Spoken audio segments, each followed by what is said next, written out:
Bismillahirrahmanirrahim. Assalamualaikum warahmatullahi wabarakatuh. Sobat Quran yang dimuliakan Allah Subhanahu wa taala, pada kesempatan hari ini izinkan saya membuat video hanya berupa voice over saja.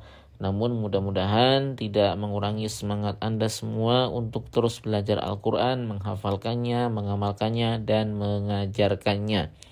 Pada kesempatan hari ini saya akan membahas tentang bolehkah membaca basmalah di tengah-tengah surat At-Taubah. Sobat Quran yang dimuliakan Allah Subhanahu wa taala, dalam ilmu qiraat ada banyak pendapat tentang tata cara menyambung antara dua surat. Ada yang membacanya dengan waqaf, yaitu berhenti sejenak untuk mengambil nafas kira-kira 2 detik. Ada yang membacanya dengan wasol, yaitu menyambungnya tanpa mengambil tarikan nafas. Ada juga yang membacanya dengan saket atau berhenti sejenak menahan nafas kira-kira 2 detik lah. Bahkan ada juga yang menyambung dua surat tersebut dengan basmalah atau meninggalkannya. Jadi boleh disambung dengan basmalah tapi tanpa berhenti, atau disambung langsung antara ujung ayat yang satu dengan ayat pertama yang surat berikutnya tanpa basmalah. Nah, semua tata cara itu merupakan tata cara atau metode atau thoriqah yang sahih dan mutawatir, baik itu menurut Imam Asyrah maupun Imam Sab'ah. Sobat Quran yang dimuliakan Allah, meskipun demikian, untuk cara menyambung antara surat Al-Anfal dan surat At-Taubah, para ulama baik qiraat Sab'ah maupun qiraat Asyrah, qiraat 7 maupun qiraat 10, mereka semuanya bersepakat baik secara metode maupun operasionalnya, yaitu dengan 3 cara. Yang pertama waqaf, yang kedua wasal, dan yang ketiga saket. Ketiga operasional bacaan ini tanpa membaca basmalah. Berikut contohnya. Yang pertama yaitu dengan cara waqaf. Cara mengoperasionalkan bacaan waqaf ini adalah berhenti pada ayat terakhir, innallaha bikulli syai'in alim. Ini ujung ayat terakhir surat Al-Anfal. Kemudian mengambil nafas kira-kira 2 detik. Kemudian melanjutkan awal surat At-Taubah, bara'atum minallah. Seperti itu. Ketika dalam keadaan berhenti antara 2 surat, yaitu surat Al-Anfal dan At-Taubah, seorang qori boleh menambahkan bacaan isti'adzah, a'udzubillahi minasyaitonirrajim. Dalam hal ini membaca isti'adzah dianjurkan. Kemudian yang kedua adalah dengan cara wasal. Cara mengoperasionalkan bacaan ini adalah menyambung antara 2 surat, yaitu surat Al-Anfal dan At-Taubah tanpa mengambil tarikan nafas, sebagaimana menyambung antar 2 ayat yang berdampingan. Dalam hal ini, seorang qori tidak perlu membaca kalimat isti'adzah, innallaha bikulli syai'in alimun bara'atum minallah. Nah, jadi seperti itu. Kemudian yang ketiga dengan cara saket, atau yang kita sering dengar itu saktah. Cara mengoperasionalkan bacaan ini adalah berhenti sejenak pada ayat terakhir surat Al-Anfal dengan menahan nafas kira-kira 2 detik, kemudian melanjutkan awal surat At-Taubah. Dalam hal ini pula seorang qori tidak perlu membaca kalimat isti'adzah. Contohnya seperti ini. Innallaha bikulli syai'in alim, bara'atum minallah. Nah, ketika saya berhenti, saya tidak mengambil nafas. Demikianlah merupakan tata cara atau metode mengoperasionalkan atau cara menyambung antara 2 surat, yaitu surat Al-Anfal dan At-Taubah.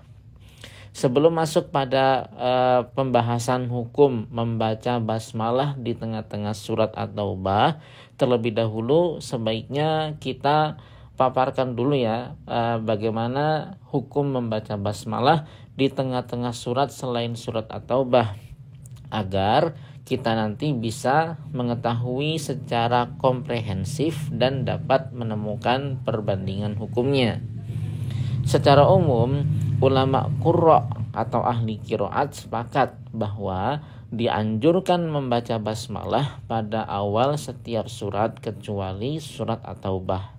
Sementara mengawali atau membaca basmalah di tengah-tengah surat selain surat At-Taubah, ulama qurra memberikan kelonggaran, yaitu boleh diawali dengan membaca basmalah atau tidak membacanya. Jadi tidak wajib. Artinya seorang qori ketika hendak membaca ayat di tengah-tengah surat selain surat At-Taubah boleh menambahkan memilih ya antara membaca basmalah atau meninggalkannya dengan membaca isti'adzah saja. Jadi ta'awuz, a'udzubillahi minasyaitonirrajim, kemudian langsung membaca ayat boleh. Ta'awuz dan basmalah kemudian membaca ayat itu juga boleh. Namun alangkah baiknya bagi seorang qori untuk mengawali bacaan Al-Qur'annya dengan basmalah baik di awal surat maupun di tengah-tengah surat, sebab hal ini bisa menambah perbendaharaan pahala kita. Perlu dicatat nih bahwa yang dimaksud dengan tengah-tengah surat pada pembahasan kita hari ini adalah selain ayat pertama dalam suatu surat ya. Jadi ayat kedua sampai seterusnya itu yang dimaksud dengan tengah-tengah surat. Sobat Quran yang dimuliakan Allah Subhanahu wa taala, sekarang bagaimana sih hukum membaca basmalah pada surat At-Taubah itu sendiri? Adapun hukum membaca basmalah di tengah-tengah surat At-Taubah adalah sebagai berikut nih. Yang pertama, haram membaca basmalah di awal surat Al-Bara'ah atau surat At-Taubah, dan makruh membaca basmalah di tengah-tengah surat. Pendapat ini diutarakan oleh Imam Ibnu Hajar dan Imam Al-Khatib. Dasar pengambilan hukum haram ini karena tidak mengikuti petunjuk bacaan yang mutawatir. Artinya keluar dari pakem dan kesepakatan ulama qurra. Sementara hukum makruh di tengah-tengah surat At-Taubah karena tidak ada petunjuk resmi yang melarang, sehingga untuk mengantisipasinya dilakukanlah larangan yang tidak mengikat, yaitu dengan hukum makruh. Nah, kemudian yang kedua adalah makruh membaca basmalah di awal surat At-Taubah dan sunnah membaca basmalah di tengah-tengah surat At-Taubah, sebagaimana membaca basmalah di tengah-tengah surat selain surat At-Taubah. Pendapat ini diutarakan oleh Imam Romli. Dasar pengambilan hukum ini makruh di awal surat dan sunnah di tengah-tengah surat adalah karena tidak ada petunjuk atau larangan resmi dari Nabi SAW maupun sahabat. Sedangkan pengambilan hukum sunnah di tengah-tengah surat At-Taubah adalah karena dianalogikan atau dikiaskan dengan membaca basmalah di tengah-tengah surat selain surat At-Taubah.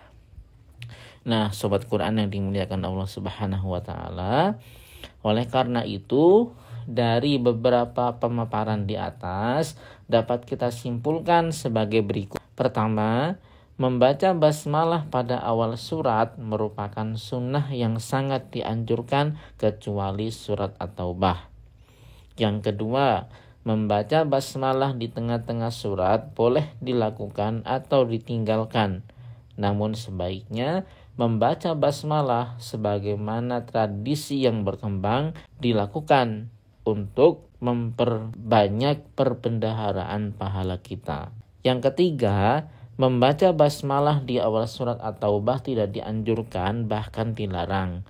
Sebaiknya jika membaca awal surat At-Taubah cukup membaca isti'adzah saja.